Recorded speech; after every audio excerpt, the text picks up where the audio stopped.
राम राम। मैं थानोदेसी पत्रकार खीम सिंह मेकरी और थे देख रहे हो झलको मारवाड़ी। स्वागत है आप झलको मारवाड़ी पर। मारवाड़ी झलको पिछले लगभग 1.5 साल गाँव रमीने आम गरीब शोषित पीड़ित री आवाज है बिने उठाने रो लगातार काम करने लग रही है। गाँव रमीने चिकी समस्या है ग्रामीणों रूबरू हो बा उठाने रही और शासन प्रशासन तक पहुंचाने रही पिछले 1.5 साल लगातार काम करते आने लग रही है।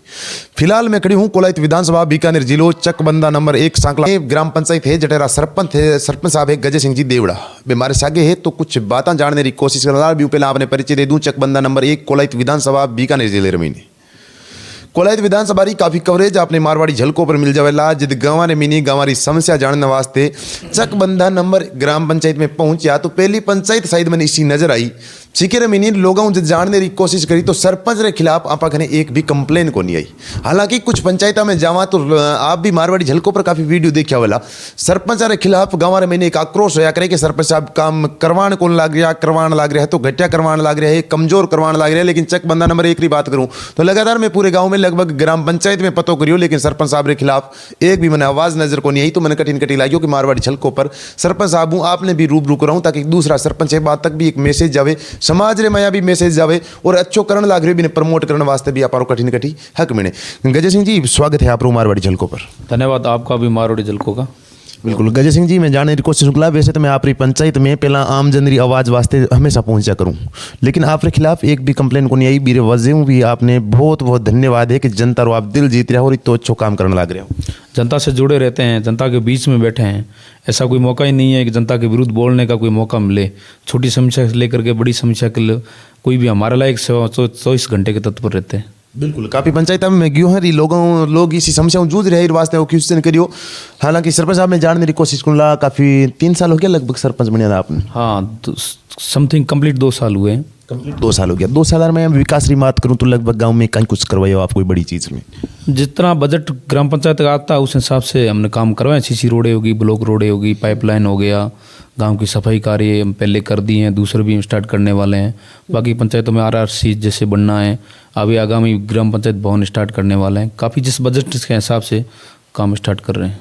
बिल्कुल आप बताने लग रहे हो बजटरी में बात करूं तो काफ़ी पंचायत में सरपंचों जब बात करने की कोशिश करी इंटरव्यू वगैरह लिया तो सरपंच कहने लग रहा है पीछे बजट ही को नहीं आने लग रही हूँ मैं पंचायत में कहीं लगा वहाँ। बिल्कुल खीम सिंह जी ये प्रश्न आपने सरपंचों की अंदरूनी बात बोली है। सरकारें बजट केंद्र सरकार भी आपसी बजट नहीं ग्राम पंचायतों को अभी प्रसिद्ध कर रही है, नहीं कोई राज्य सरकार दे रही है। तो सभी दोनों सरकारों का बजट रुका हुआ है। पंचायत के अंदर बजट में 0 है। अभी आपने देखा जोधपुर मथानिया के अंदर कोई एक कांड हुआ जिसमें फूसा बाई जैसे कोई सरपंच नाम से सरपंच है उसने ग्राम विकास अधिकारी जो बैठता है पंचायत समिति उसको अपना इस्तीफा सौंपा है। उसका कारण यही था कि हमारे जो गाँव के अंदर जो विकास के कार्य करने लोगों के जो वातावरण के अंदर जो कार्य करने होते हैं वो कर नहीं पा रही हूँ, जिसमें मेरी पंचायत में बजट नहीं तो कर नहीं पा रही हूँ। तो मेरा सरकार से आपके माध्यम से निवेदन है कि सरकार को भी कहना चाहिए और इसको सरपंच एसोसिएशन के माध्यम से आवाज़ देना चाहता हूँ कि इन आवाज़ को उठाओ ताकि बराबर राज्य सरकार और केंद्र सरकार पंचायत में विकास के लिए किस्तें डाले ताकि गाँव में विकास हो। केवल बातों में विकास हो रहा है, वहाँ सेंटर में बातों में विकास हो रहा है और राज्य सरकार भी बातों में विकास कर रही है। धरातल पर कोई विकास जैसे पंचायतों में बजट आता नहीं तो विकास कहाँ से होगा? बिल्कुल बीर मैं तो कटी आप भी गलती में जाओ गाँव वाला कहते सरपंच हमारे हटकर सड़क निकालनी लेकिन पंचायत में बजट को नहीं तो आप भी काम को नहीं करवा। बिल्कुल सुननी पड़ती है लोगों की, उसको उसके आधार से हिसाब से हम समझाना पड़ता है जनता को कि हमारे पास में बजट सरकार देती नहीं है तो वो विकास कैसे होगा। बिल्कुल सरकारी बात करूँ तो वर्तमान में कोलाई के क्षेत्र में बैठी हूँ भी क्षेत्र की बात करूँ तो अठेरा ऊर्जा मंत्री है भंवर सिंह जी भाटी साहब मैं हमारी तरफ हूँ आपने कहना चाहूँ ला चुको पीछे आप देखी बोला काफ़ी न्यूज़पेपर में चलन लग रही थी, काफ़ी TV चैनल पर आपने नजर आई बोला 1022 करोड़ समथिंग चुको बजट हो तो ऊर्जा रो लाइट वास्ते ग्रामीण में केंद्र सरकार दियो तो ग्रामीण वास्ते वो सरकार राज्य सरकार पीछो लगा को नहीं सकी वो वापस पीछो चलो गयो।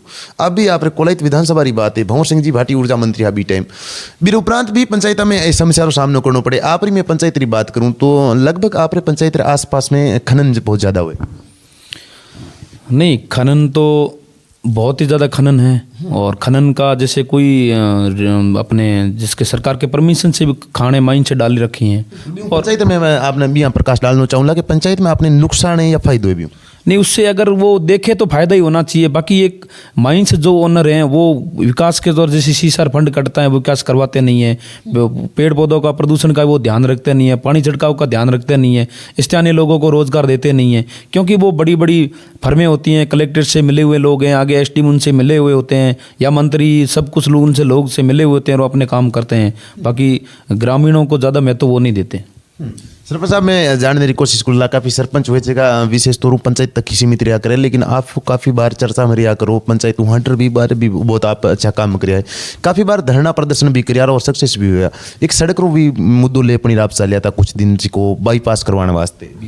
नहीं, वो मुद्दा लेकर के हम चले थे, बट हमने अब हर किसी जैसे अधिकारी को, एसडीएम को, कलेक्ट्रेट को, आयुक्त सर को, यहाँ तहसीलदार को, सबको हमने ज्ञापन दिया है उनके लिए कि भाई जो माइन से हमारे गांव से हट करके हैं, जिसमें पहले तो माइन से कम थी, अब माइन से एरिया बन गया, तो गांव से होते हुए बड़े भारी लोड वाहन निकलते हैं, जिसमें आप गांव की गलियों को देखो, उस रोड को देखो, हालत ख़राब कर रखी है। आसपास के जो लोग रह रहे हैं उनको दमा पेशेंट हो गया। हमने कलेक्टर तक तो ये आवाज़ें उठाई हैं, बट करें क्या, सरकार का है, सब मिले लोग हैं, कुछ करते तो है नहीं।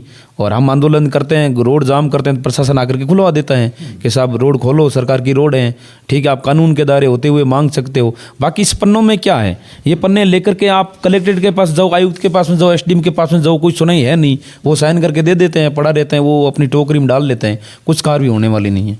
बिल्कुल, वजह कहीं है आखिर मैं मानसिक कॉलेज में लोग के विकास भी हुए तो भ्रष्टाचार भी बहुत ज़्यादा है, और भी भ्रष्टाचार भेंटी कठिन कटी आप गाँव चल रही हो। बिल्कुल, भ्रष्टाचार कॉलेज बहुत चरम सीमा पर है, अवैध माइन से चल रही हैं जिसकी कोई परवाह नहीं है, दिन दाड़े माइन से अवैध चल रही हैं, कोई तो रात को चलाते हैं या तो दिन की माइन से चल रही हैं, कोई परवाह नहीं है। कोई प्रशासन को इसके बारे में सोचना चाहिए थोड़ा बहुत।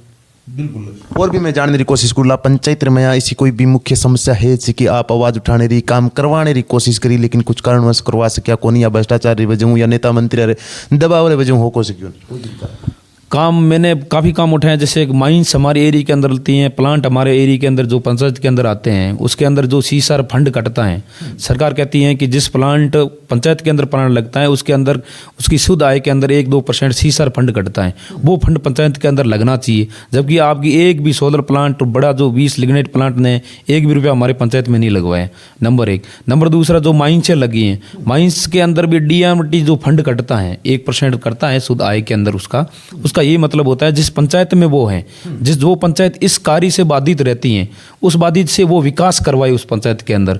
जबकि डीएमटी फंड के अंदर हमने पीछे दिया हमारा प्रस्ताव, जो हमारा जो माइंस अधिकारी बैठते हैं उसको हमने कहा कि हमारी पंचायतें 20-25 पंचायतें हैं, डीएमटी फंड कटता है हमारे पंचायत के अंदर लगवाओ कम से कम, जो हमारी हक की पंचायत उसका तो माइंसों का तो हमारे पंचायत का लगना चाहिए। हमने प्रस्ताव बना करके दिया, कुछ नहीं किया है कि साहब वहाँ से वो लोग बैठते हैं, कलेक्टर है उसका अध्यक्ष था, वो जहाँ उनकी मर्जी वहाँ लगता, हमारे पंचायत में 1 रुपया नहीं लगा है। बिल्कुल, ये हालात है, आप देख सो ग्राम पंचायत आ रहा है, क्योंकि सरपंच भी रूबरू होनो और चमचा जाननी आप काम है, तो आप तक आवाज़ पहुंचाने छोटो सो प्रयास करियो, क्योंकि लोग सरपंच ने कठिन दबाव डालियो जाओ कि विकास को नहीं हुआ, लेकिन वर्तमान रही पंचायत रही आई हालात है कि स्कूल रही है, जी स्कूल में टीचर को नहीं भाई हालत पंचायत में कि पंचायत में बजट को नहीं। हमारे साथ गजय सिंह जी देवड़ा हाँ सरपंच, तो आप मुलाकात करवाई, काफ़ी बार ये भी चर्चा में रहा करे, तो काफ़ी मुद्दा है जिसका बढ़ चढ़ कर उठाया करे। कई बार तो मैं आपने देखूँ जो भूंगरा प्रकरण हो तो जैन वीरा चुनाव हुआ था, तो आप पंचायत स्तरों उठ इतनी दूर जाओ, वजह कहीं आखिर कुछ शौक है या राजनीति में आगे बढ़ना? नहीं, बिल्कुल सब ऐसा नहीं है, कोई राजनीतिक आगे बढ़ने का शौक नहीं है। इंसान है तो जिंदा इंसान हो, जिंदा इंसान का धर्म निभाना चाहिए। भूंगरा जैसी तृप्ति कांड के अंदर अगर इंसान जिनकी 7-7, 8-8, 35-35, 32-32 लाशें मतलब जिनके मौतें हो चुकी हैं, वहाँ इंसान है तो उसको धर्म निभाना चाहिए। अपने जिंदे तो वहाँ दिखना चाहिए लोगों को, प्रशासन को। अब जैसे हम लोग वहाँ बीकानेर से सभी संगठित वो लोग गए तो वहाँ सब सरकारें एकजुट हो गई और वसुंधरा ने जगह जगह ट्यूबवेल करवा दी और विपक्ष लोगों ने वहाँ आकर के उनके गरीब परिवार को कितनी बड़ी सहायता बढ़ी। तो हर इंसान को अपना इंसानी धर्म निभाना चाहिए, नहीं कि ऐसा कोई मेरे को वहाँ जाकर के विधायक के चुनाव नहीं लड़ना है। मैं इंसान हूँ, मेरा इंसान का धर्म मैंने निभाया। बिल्कुल नहीं, चर्चा तो छात्र क्षेत्र में भी चाले के गजय सिंह जी चारों तरफ दौड़ने लग रहे हैं, लोग सहायता वास्ते, तो कठिन चुनाव में मत हुआ कोई चुनाव का है नहीं, चुनाव में सरपंच अभी हूँ और आगे समय बताएगा क्या होगा। बाकी जनता की सेवा करने का मेरा एक जन्म जुज्बा है, वो मैं करता रहूँगा। बहुत बहुत धन्यवाद है गजय सिंह जी देवड़ा जी का। मैं पंचायत की बात करूँ या पंचायत हट काम करूँ, गरीब शोषित पीड़ित की आवाज़ है कठिन हमेशा बुलंद करने की कोशिश करे, हमेशा बारे साथ खड़े रह करे। बहुत बहुत धन्यवाद, आभार, नमस्कार। इसी शख्सियत मुलाकात आपने मारवाड़ी झलकों पर लगातार करवाते रहूँगा। आभार।